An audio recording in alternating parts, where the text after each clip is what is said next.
Assalamualaikum warahmatullahi wabarakatuh. Perkenalkan, nama saya Ilma Lana Iliyin dari kelas 11 MIPA 2. Di sini saya akan menjelaskan tentang transport membran. Pertama-tama saya akan menjelaskan apa itu membran plasma.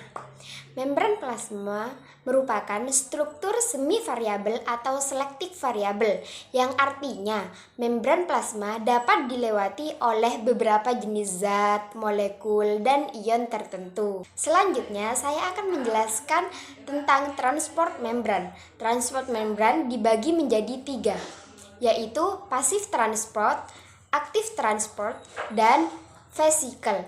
Sebelum kita menuju pasif transport, kita harus mengetahui apa itu difusi. Difusi merupakan perpindahan zat, ion, dan molekul dari konsentrasi yang tinggi ke konsentrasi yang rendah.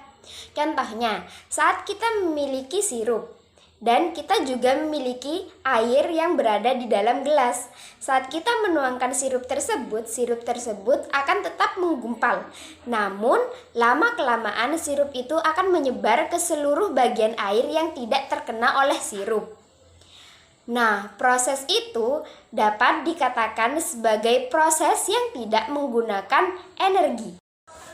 Selanjutnya, kita akan membahas apa itu pasif transport. Sebelumnya, apa kalian tahu apa itu pasif transport?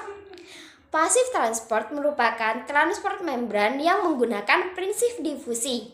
Misalnya, perpindahan zat dari intraseluler ke daerah ekstraseluler. Atau sebaliknya akan terjadi dari daerah di mana zat tersebut berada dalam konsentrasi yang tinggi ke daerah di mana zat tersebut berada dalam konsentrasi yang rendah. Nah, proses ini menggunakan proses difusi, jadi tidak menggunakan energi atau no ATP. Oleh karena itu, proses ini dinamakan sebagai pasif. Pasif transport terdiri dari 2 macam, yaitu simple diffusion dan facilitated diffusion. Simple diffusion merupakan proses difusi zat melewati struktur lipid dari membran plasma. Difusi ini dapat terjadi dari ekstraseluler ke intraseluler atau sebaliknya. Bagian lipid dari membran plasma itu bersifat nonpolar hidrofobik. Oleh karena itu, zat-zat yang menembus sebagian lipid membran bersifat nonpolar dan hidrofobik. Contohnya seperti oksigen, karbon dioksida, vitamin A, D, E, dan K berperan dalam proses pertukaran oksigen dan karbon dioksida di dalam suatu sel.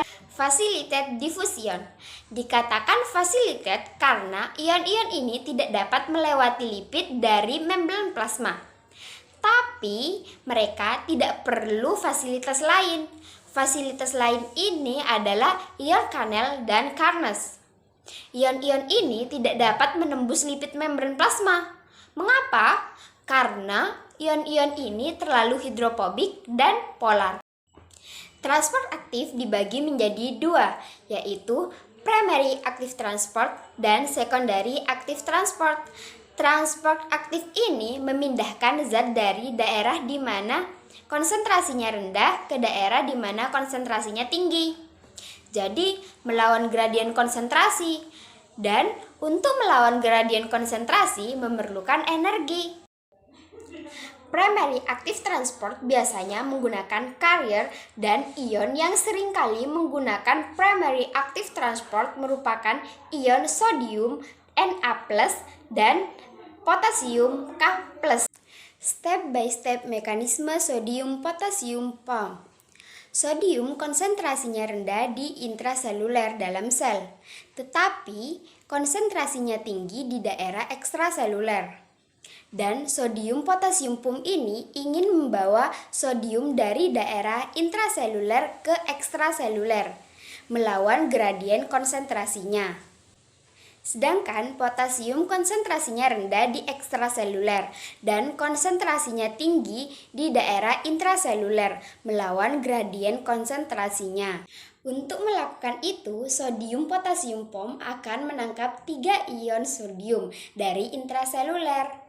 Lalu sodium potasium POM mengambil satu buah fosfat dari sebuah ATP akan menjadi sebuah ADP, dan dari reaksi tersebut sodium potasium POM akan mendapatkan energi supaya ia dapat berubah bentuk. Kemudian ia akan melepaskan sodium ke daerah ekstraseluler.